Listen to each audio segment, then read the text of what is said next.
ગુજરાત 18 લાઈવમાં આપનું સ્વાગત છે। શ્રી સ્વામિનારાયણ મંદિર વડોદરામાં શ્રી સ્વામિનારાયણ ભગવાનનો 48મો વાર્ષિક પાટોત્સવ તથા શ્રી પરસોત્તમ પ્રિય સ્વામીજી મહારાજનો 83મો સદભાવ પર્વ ઉલ્લાસભેર ઉજવાયો।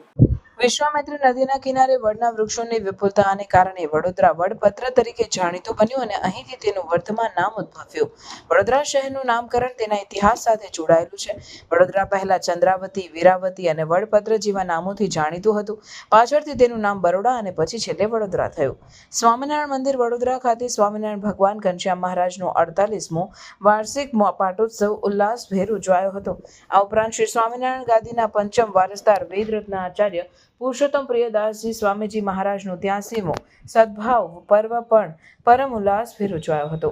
આચાર્ય જીતેન્દ્ર પ્રિયદાસજી સ્વામીજી મહારાજે ષોડશોપચારથી પાટોત્સવ વિધિ, પૂજન અર્ચન, અન્નકૂટ મહોત્સવ, આરતી ઉતારવાનો અલભ્ય લાભ લીધો હતો।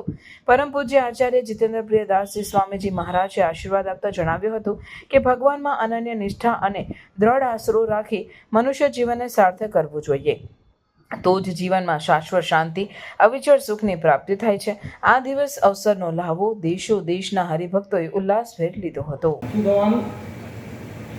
રાજી થવાનું, કોઈ સારી સારી આરતીઓ કરતા હોય, કોઈ મોટા યજ્ઞ કરાવતા હોય, કોઈ સારી સારી કોઈ કળા કારીગરી સેવા કરતા હોય, દેહની સેવા કરતા હોય, આ બધું જોઈ રાજી થવાનું।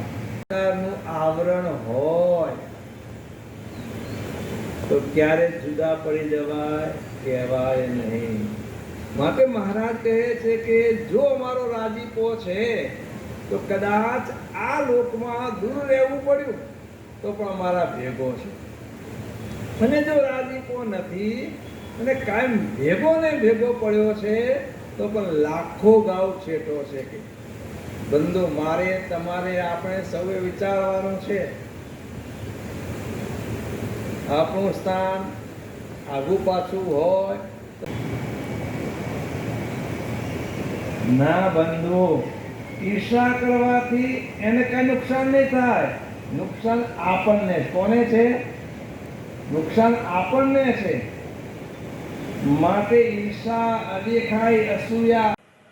આદ્ય આચાર્ય પ્રવર શ્રી મુક્તજીવન સ્વામી બાપા સંસ્થાપિત શ્રી સ્વામિનારાયણ મંદિર, હરણી રોડ, શ્રી મુક્તજીવન સ્વામી બાપા માર્ગ, તે મંદિરનો 48મો વાર્ષિક પાટોત્સવ અને તે સાથે પ્રેમ મૂર્તિ આચાર્ય શ્રી પુરુષોત્તમ પ્રિયદાસજી સ્વામીજી મહારાજનો 83મો પ્રાગટ્યોત્સવ, આ બંને ઉત્સવો 2 દિવસ માટે ઉજવવામાં આવ્યા હતા। અને આ 2 દિવસીય સત્સંગ શિબિરમાં આચાર્ય શ્રી જ્ઞાન મહોદધિ શ્રી જીતેન્દ્ર પ્રિયદાસજી સ્વામીજી મહારાજે સર્વને એકતાના પાઠ પઢાવ્યા હતા। તે સાથે વ્યસન મુક્તિના પણ પાઠ પઢાવ્યા હતા।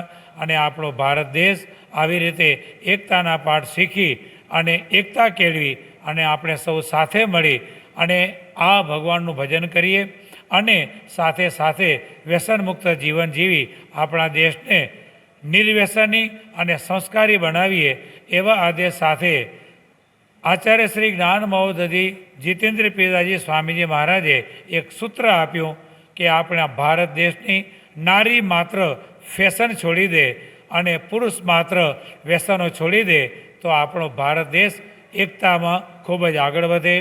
તો આ 2 દિવસ જે મંદિરનો 48મો વાર્ષિક પાટોત્સવ અને આચાર્ય શ્રી પુરુષોત્તમ પ્રિયદાસજી સ્વામીજી મહારાજનો 83મો પ્રાગટ્યોત્સવ બંને સાથે ઉજવી અને આપણે સૌ આવા પાઠ શીખીએ અને ભારત દેશની, રાષ્ટ્રની ખૂબ જ સેવા કરીએ એ જ અભ્યર્થના સાધુ વિજ્ઞાન પ્રકાશદાસ, ગુરુ શ્રી મુક્તજીવનદાસજી સ્વામીના સર્વને જય શ્રી સ્વામિનારાયણ।